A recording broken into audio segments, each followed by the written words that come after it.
Hi friends, my name's Jordan and you're watching Criminal Crafting. Get it right. Trying to find some balance in my life. I never really put up a fight. Thank you all for being here, where we talk about all things true crime, court cases, cold cases, missing persons, you name it, we cover it. We also craft. We do separate videos for our crafting and then do our crime videos. We're kind of debating whether we're going to create two separate channels so we can just do crime on here and do crafting on another page, but we haven't quite decided yet. So thank you for being patient with me as I figure all of this out so that I can make sure to get out as many videos as possible. If you're new here, thank you for coming to watch my videos. It means the world to me. If you're a returning subscriber, thank you, thank you, thank you for coming back. I really have enjoyed making crime videos and I want to continue doing it. So I appreciate everyone that watches my videos. Okay, guys, this case is truly nuts. When I started looking into it, this case is the Dylan Rounds missing persons case, which is now turned into a criminal case. But when I started looking into it, all I saw were the parents' interviews. So Candace and Justin are Dylan's parents. I saw their interviews with the local news company. And so I was going based off of the things that they said. And then kind of took a wild, crazy turn, and we'll get into it as we go. So, 19-year-old Dylan Rounds grew up in Twin Falls, Idaho, with his parents, Candace and Justin. He has a younger brother and a younger sister as well. When Dylan was about 4, his parents had a pretty volatile marriage, allegedly, and they ended up divorcing when he was 4. So Dylan would go back and forth between his parents' homes. Dylan's dream was to own a farm. That is all he wanted in his life, was to own a farm. He'd been farming, doing jobs for other farmers since he was a kid. He knew how to drive a tractor before other kids learned to ride bikes. He wasn't a kid that played video games. He didn't know how to play video games. He only wanted to farm. And that was it. His mother made a comment that he was born in the wrong era. And by saying that, it was because he's very hardworking. When Dylan was 16, his grandparents bought him land to be able to create his own farm on it. It was 640 acres. Can you imagine, guys? That is a lot of land. I am one that my dream is to go buy a lot of land and live as far away from people as possible. And not because I don't love people. I just want to be able to go in my pajamas in my backyard and not have 50 people see me in my pajamas. I just want that privacy that you don't get in a town like where I'm at, where the homes are shoved together. So I don't know that I need 640 acres, but it's a lot of land. It was in Lucin, Utah, which is along the Utah-Nevada border. Dylan started from scratch building his own farm. His grandfather and his grandfather's farm hands helped him prepare the farm.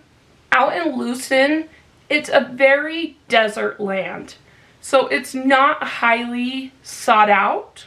It's very hard to farm in a desert.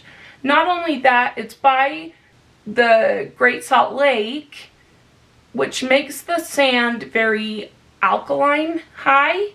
So it makes it incredibly hard to farm on. But Dylan was determined that he was going to do it. And this year was his first year that his crop was growing. So he was so incredibly excited about it. And his mother at one point said, the things that he stresses about is his crop. He doesn't suffer from mental illness. He doesn't have those stresses. He doesn't stress about girls. He doesn't stress about the normal things that kids these days stress about. He stresses about his farm and his crop. That's all he wanted. He lives in an RV about 5 miles from his farm. So occasionally he would walk back to his RV. He would live in his RV during the summer and while he was doing his farming and growing his crop.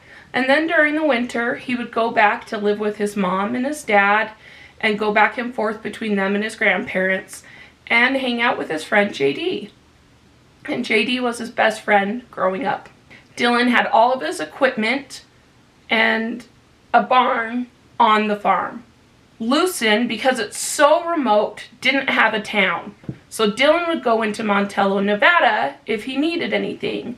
And Montello itself was an incredibly small town. Like tiny, tiny. 2 restaurants, a post office, like very, very small. Everybody knew everybody.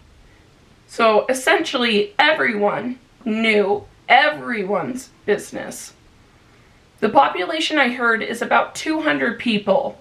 Because Lucin was such a remote area, it drew people who either were coming to farm, it drew people who wanted a lot of land, it drew sometimes not the best kind of people, drug addicts, squatters, and I guess every town has those kinds of people, but people were able to get away with a lot more. The police, from what I've heard, kind of let people figure things out on their own. Now that I've kind of set the scene, let's get into how Dylan became a missing persons. Dylan was planting his seeds for his first crop on Saturday, May 28th of this year, and he received a call from his grandmother at 6:51 a.m. checking on him. At that time, Dylan told her that he couldn't talk because it had started to rain and he needed to get the seed truck back into the barn before it got his seeds wet. And one thing that I've learned through all of this is that if those seeds get wet, they can sprout and they can mold. So he was very rushed in getting that seed truck back into the barn to make sure that they didn't get wet. So he told his grandmother that he would call her back as soon as he got everything in the barn. Little did his grandmother know that was the last phone call that he made to anybody before he disappeared. Dylan's grandmother became concerned about Dylan when he didn't call back, and on Saturday he asked Dawn, who was one of Dylan's grandparents' farm hands but helped Dylan with his farm, to go check on him. They checked the farm and the RV. Nothing was out of place, so they weren't highly concerned, and they didn't end up letting his grandmother know until the next day, on Monday, that they hadn't seen him. His grandmother then reached out to JD, his best friend, to see if JD had heard anything from Dylan, and JD hadn't. So JD called Candace to let her know that nobody had heard from Dylan. At that point, Candace and Justin hadn't known that nobody had heard from him. And they say that this is a red flag because while Dylan didn't call them daily, he spoke to somebody almost every day. So it was highly unusual for him not to reach out to someone. So they became incredibly concerned. So on May 26th, Dylan was in Montello, and we know that because of credit card pings and other witnesses that have said he was there that day. But Dylan's phone call with his grandmother was pinged at the farm. and his RV would have been in the same area. So he had to have been at the farm or at his RV when he spoke to his grandmother on Saturday. Monday, May 30th is when Candace and Justin realized something was incredibly wrong. So they decided to go down to the farm to see if they could find Dylan, and Candace called the police on the way to the farm and created a missing persons report. When they got to the farm, everything was where it was supposed to be. His seed truck had been put back in the barn. His RV, there was nothing out of the ordinary. His truck was with the RV, and his truck was locked.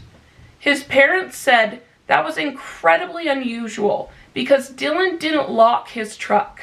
They weren't able to locate his keys for his truck, so they waited until the police got there to look through the truck.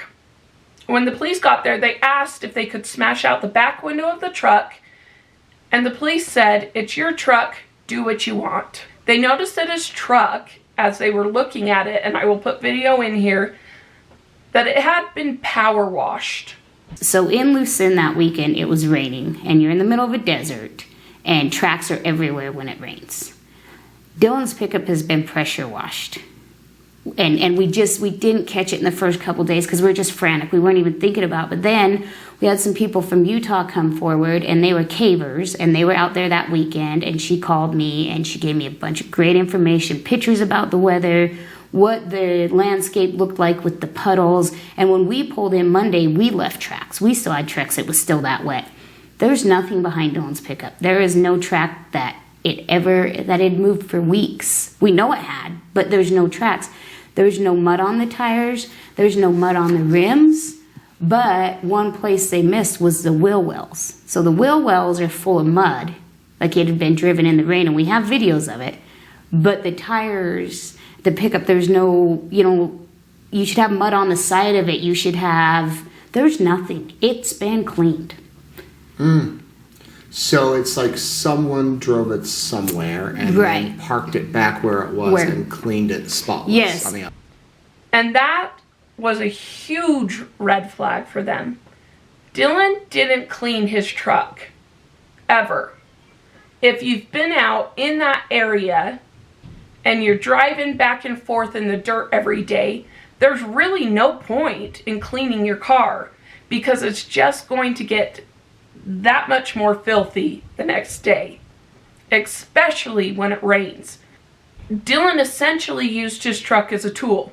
It was what he used to work. So it just didn't make much sense for him to clean it. Candace also got into the truck and noticed the seat was not where it normally is. She thought maybe it automatically reset to a setting. So she marked it, got out, shut the door, opened it back up, and the seat did not reset. It was where it had been placed by someone else. Whenever she would get in Dylan's truck, she's 4'11", and Dylan is 5'11", so she would have to move the seat forward so she could touch the gas and the brakes, so she could drive the car. So it didn't make sense that the seat was where it was. It wasn't where Dylan normally put it. It was forward. Also, one of the other red flags was his truck, the four-wheel drive, did not work. Dylan knew it. His parents knew it. His grandparents knew it. Dylan complained about it not working. When they got in the truck, they noticed that the four-wheel drive was on. Dylan wouldn't have switched it to four-wheel drive. So it was left in that four-wheel drive setting, like someone else had driven his truck and had tried to use the four-wheel. After all of this, after they broke out the window, Dylan's parents asked if they could take the truck back home with them because they didn't want rain, whatever, getting into the truck, and they also didn't want someone stealing the truck. The police said, again, it's your truck. You can do what you want with it. The truck wasn't processed for foul play. So They had all these people out to search. Everyone touched everything. Dylan's phone and wallet were missing as well. They've been able to hack into his phone and check all of his social media accounts, and there was nothing out of the ordinary in any of it. No text messages. His last call was to his grandmother. There was nothing out of the ordinary in his phone. The Box Elder County Police came and searched the farm and Dylan's RV, and about 90 minutes into the search, they found his boots about 100 yards away from the barn behind a mound of dirt. So about 90 minutes into the search is when they found Dylan's boots behind the dirt mound, and they took Justin and I out there, and we both instantly knew. We just didn't know the extent of what it was going to turn into because we were following law enforcement and search and rescue leads, their way of doing things. If they weren't panicked, if they weren't making a big deal out of it, why should we? We don't know. We've never been in this situation. So we find the boots. And how far were the boots from his camp trailer? About 300 yards. 300 yards? Well, not from the camp trailer, from his grain truck. Oh, from the grain truck, yes. Okay, so you've got the camp trailer, you've got his pickup truck, the red pickup, and then you've got the grain truck. Correct. And then 300 yards from the grain truck behind a pile of dirt is the boots. Correct. And there's blood on the boots. Well, so they have now confirmed that. We both seen the dark spot. You saw a spot. We weren't sure if it was hydraulic oil, grease, or... Like I said, we were following law enforcement's lead. If they're not panicked, we're not going to panic. But they haven't confirmed it's human. Okay, but there was, Yeah. And how much blood are we talking? Like if you had a bloody nose and a drop. Okay. Drip. So they weren't soaked in blood? No. But there's a little bit of blood on there. You find his boots, and Justin, when they find his boots, what goes through your mind at that point? This is real, and then they tried talking to us. Well, maybe he bought some new boots and threw them out, and these boots right here are the exact same kind of boots they were, and these are a lot worse shape than those, so I knew something was not right. So they were newer boots? Well, yeah, a year old or so. And you guys, his RV was in the complete opposite direction. Why would he walk 100 yards out behind a dirt mound and take off his boots and then walk back to his RV? Or even take off his boots and have someone drive him back to his RV? According to his parents, Dylan was a creature of habit. He wore the same pair of boots from the time he was 3 years old.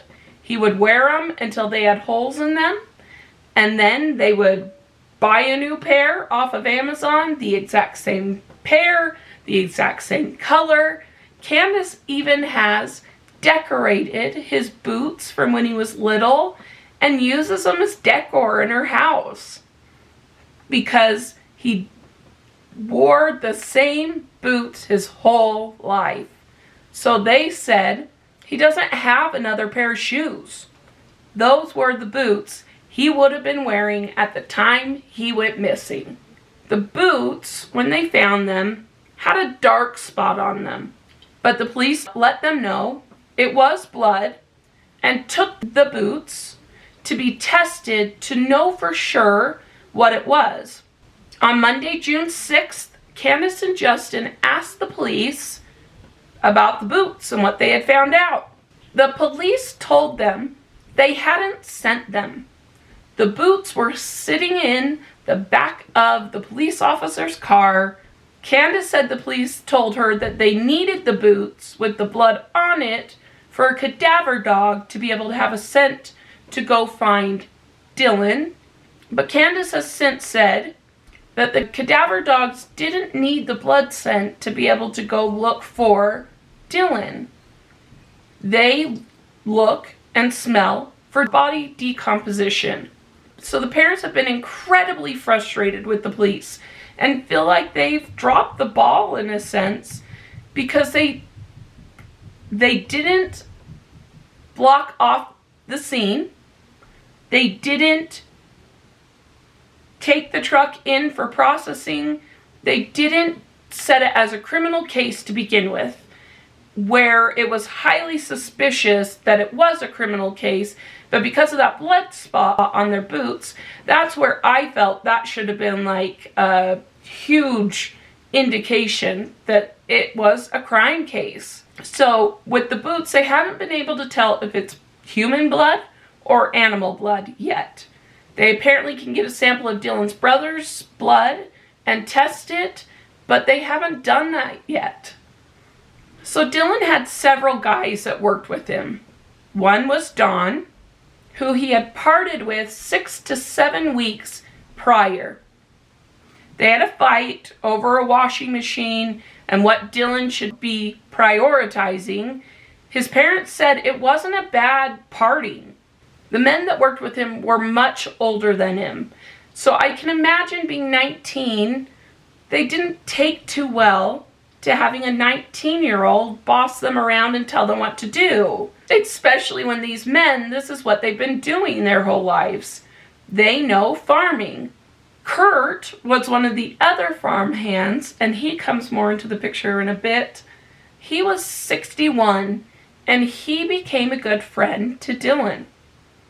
Wednesday the 25th, before he disappeared, Dylan called his mother and told her, "Mom, you're never going to believe this.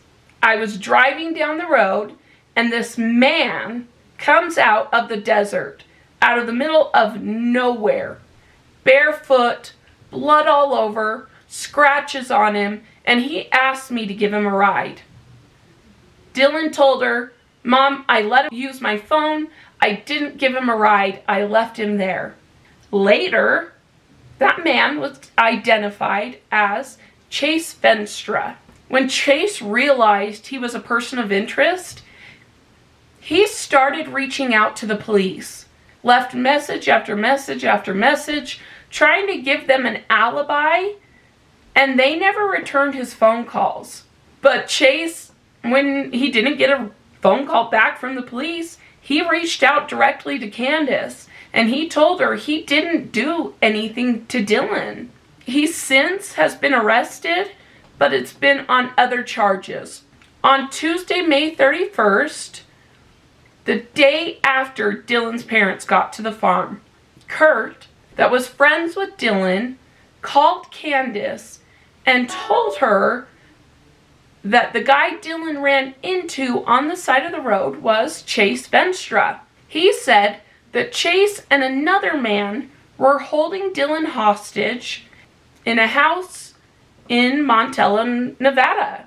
Candace called the Box Elder police, but they told her because Chase was in Nevada, they needed to call the Elko police.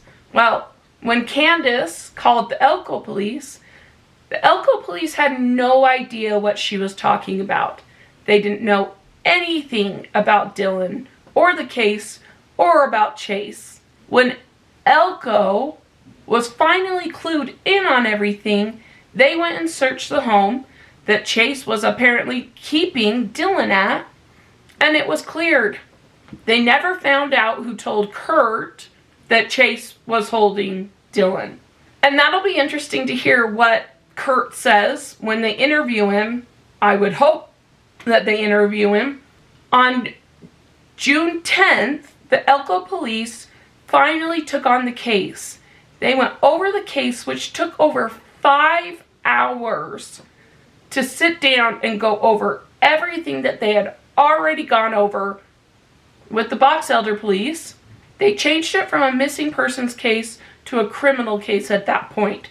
It took 17 days, but the FBI is finally involved in the investigation. But everything was touched by tons of people searching for him. So I'm like, how are they going to be able to know who was in his truck, who could have been in his RV, who was at the farm? Everything that would be evidence was touched. Locals told Candace and Justin that if they were to be getting rid of somebody, they would wait until it rains and they would take him to the wash because the dirt walls slough off and you wouldn't be able to find a person out there. They also drained Dylan's pond that's on his property, and he wasn't in there as well. So this is where the story gets even more crazy, like intense crazy. And I want to preface it going into it that there's a lot of opinions and there's a lot of things out there on the parents and on the private investigator. So take all of this with a grain of salt as I tell you about it. All of the facts were prior in the case. These things have come from the private investigator, and a lot of it's hearsay that he's heard from locals and hasn't been verified by the police yet. So Justin's parents and his sister, they weren't feeling like anything was being accomplished in the case. So they decided they wanted to hire a private investigator. They didn't ask Candace because there's bad blood between the families. So the private investigator's name is James Terry. He goes by Jim. Jim has started doing a lot of podcasts and stuff, and I've listened to a lot of them. Here's what I will say on all of it before I start talking about it all. I've listened to Jim say one thing on one podcast and one thing on a different podcast. So, for example, he said there's 200 people in Montello, and 47 of them are on the S registry. But then in another interview, he said 75 people are on the S registry. So the numbers aren't adding up, and that's not a huge deal. He can get his numbers wrong, but there's been a lot of conflicting things between the two. So there have been some things that have made me go, is he being truthful? Is he just doing this for publicity? He wants people to hire him. And as far as Dylan's mother, Candace, apparently, like I said earlier, there's bad blood between Justin's family and her. And Jim says that Justin's side of the family told him to take everything Candace says with a grain of salt. He says that they said, allegedly, that Candace isn't the kind of mother she is painting herself out to be. They said that ever since Jim has started giving information to the family, Candace has wanted to fire Jim. And they said that at one point, Candace, after they got divorced, Candace abandoned her kids for 4 years. I'm not sure whether any of that is true on Candace. To me, she sounds like a lovely woman who just wants to find her son. And this case is about Dylan and not about Candace and her past. And if she did have a bad past and not done great things, I don't know that that's really our business unless it ties into the case. So Jim has found all of these things out. We haven't heard a specific reason why, other than that Candace didn't get along with Jim, why the family fired him. My personal opinion, and he's gone on to podcasts talking about his frustration over them firing him because he found out more information than anybody found out in the last how many days since he disappeared. So he's incredibly frustrated that they fired him, and he's on all these podcasts talking about being frustrated over it. As everything was going on when they hired Jim, Jim said he spoke with Chase first. And Chase allegedly admitted to getting into a lot of fights and stealing from people. He found out that Chase, who was supposedly holding Dylan at that time in a house in Montello, actually was 300 miles away at a Little Caesars pizza place. He was caught on surveillance at that restaurant. So there's not really any way that Chase could be in Montello holding Dylan when he was 300 miles away. Chase did admit that Dylan did pick him up on the side of the road, bloody, scratched, no shoes, and Dylan did give him a ride that day. Dylan lied to his mother. I don't know why Dylan would lie to his mom about that, other than maybe he thought that she would get upset at him for picking up a random guy that was bloody and beat up on the side of the road. But he did, in fact, take Chase to Montello that day. Jim felt like Chase was honest and upfront that he frequently gets in fights and steals things and all of that he kind of believed him, and that he didn't feel like he was involved in it. So all of this is alleged and it hasn't been proven. The police has not confirmed it at all.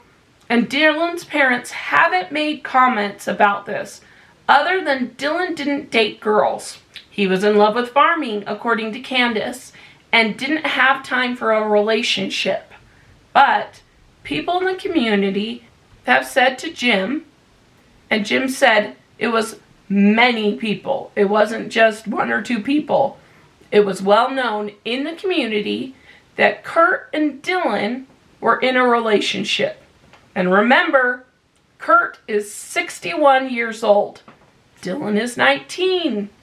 Man, that's such an insane age difference if that really was the case. Kurt's wife and his daughter allegedly has said that is why their marriage ended, that Dylan ruined their family. Kurt allegedly cross-dresses and is into younger men. So it doesn't sound like this is the first time Kurt's been in a relationship with someone that's younger, because he's been into younger men and cross-dressing, and there's nothing wrong with cross-dressing or being into younger men. But when you're married to a woman, I can see that being an issue, right? I can't say that these things are true, but this is what has allegedly been said. Jim said the community allegedly said that Kurt had been grooming Dylan since he was 17. Kurt's brothers are not very good people, allegedly. They both are registered on the S registry, and Troy is known for stalking. Jim has recordings and sources that will prove the allegations that are being made, but the police have not verified this information.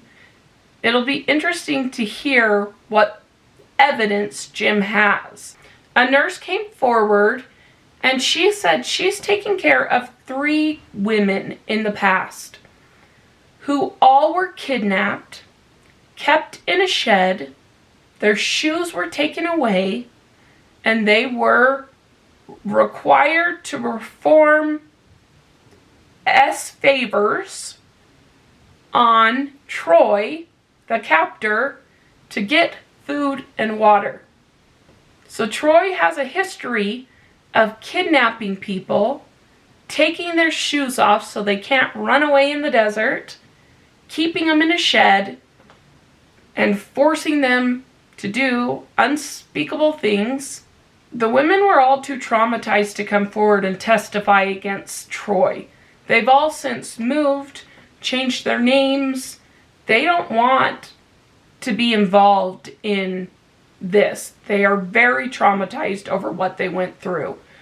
Troy has been seen with nail scratches on his arms the last few weeks, and Jim told the police to take pictures. I'm not sure whether they did or not. Jim didn't say whether they took pictures or not, but he also alleges that Dylan, Kurt, and Troy were policing the desert out there, essentially looking out for people who live out there. Candace has said that because there are so few people out in the area, that the police doesn't really pay attention to things out there and lets people take care of their own things.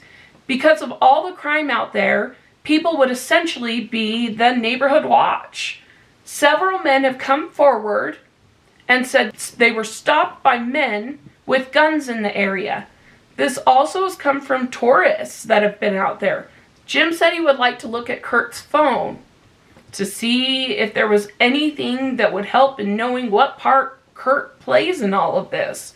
Kurt was the first one to drop any information on where Dylan was thought to be. He said that Chase was holding Dylan in a shed with someone else. Could Troy be the one holding Dylan in a shed? There was another missing teen boy in the area, and his shoes were left out as well. Could all of these women and the 2 teen boys all be linked to Troy? All of them had their shoes taken away, so they couldn't run away. He's a very scary looking dude to me. And I'll make sure to put a picture in. This is all alleged too, but some community members said that Dylan was bragging about the $30,000 that his grandparents had given him. People in those areas tend to stash their money because there's not a bank close by. So they'll stash their money in places, and so there's a lot of theft out there. People also said that Dylan's grandparents gave him a $50,000 loan. And Candace hasn't made any comments about the money at all in all of the things. So that's been a little interesting to me. Statements from Justin's family have said they wouldn't have discussed the money with Candace because of the strain in the family. Jim also alleged that Candace owes $2.6 million in liens and lawsuits. Jim says that allegedly Candace abandoned her kids for 4 years, and it caused a huge rift in the family, and they hired Jim with the intent of not telling Candace about it. So it sounds like Candace has kind of been the face of everything for the family and talking about everything that she knows, but she apparently didn't know a lot of things because Justin's family was doing it without telling Candace about it, which is probably why Candace didn't like Jim and wanted him fired. Jim also alleged that Candace didn't know about the land that his grandparents bought for Dylan. They didn't let her know that they bought that land until Dylan had come out there, moved out there. Man, you guys, this story just keeps getting crazier and crazier by the day. I am just baffled by it all and don't know what to believe, but I wanted to be able to give the full context of everything that's been out in the media. What do you think happened to Dylan? Do you think he was kidnapped? Do you think Troy or Kurt had something to do with it? Maybe it was Chase and he's trying to cover it up by coming up with an alibi. Maybe Kurt's wife or daughter had motive to do something to Dylan for ruining their family. Maybe it was Don who had been fired after working for so long for Dylan's grandpa. Maybe it was just someone trying to steal from Dylan and it was a random encounter. What do you think? I would love to hear your thoughts in the comment section down below. Comment so we can chat and have a conversation. I love talking to you guys. My theory in all of this, and this is all alleged, all my own opinion, nobody else's. I feel like Dylan got involved with Kurt and Troy in a relationship. He didn't want to let his family know because they're Mormon and it's not widely accepted by a lot of people. Not all Mormons are accepting, but not all Mormons are the same. I feel like something happened with Kurt and Troy and they took Dylan. That is what I feel. I don't feel like it was Don. I don't feel like it was Chase. I feel like Chase did bad things, but I don't feel like he did that. I don't feel like it was the Kurt's wife and daughter. I feel like it had to do with Kurt and that secret relationship that was happening, and he was kidnapped. But let me know what you guys think. Comment, like the video, it really helps me out. Subscribe so that I can continue to make more videos and get them up more often.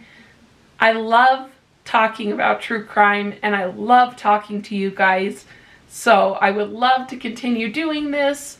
So please make sure to subscribe. And until next time, we'll see you later. Bye. Trying to find some balance in my life. I never really put up a fight, and now I'm losing sleep.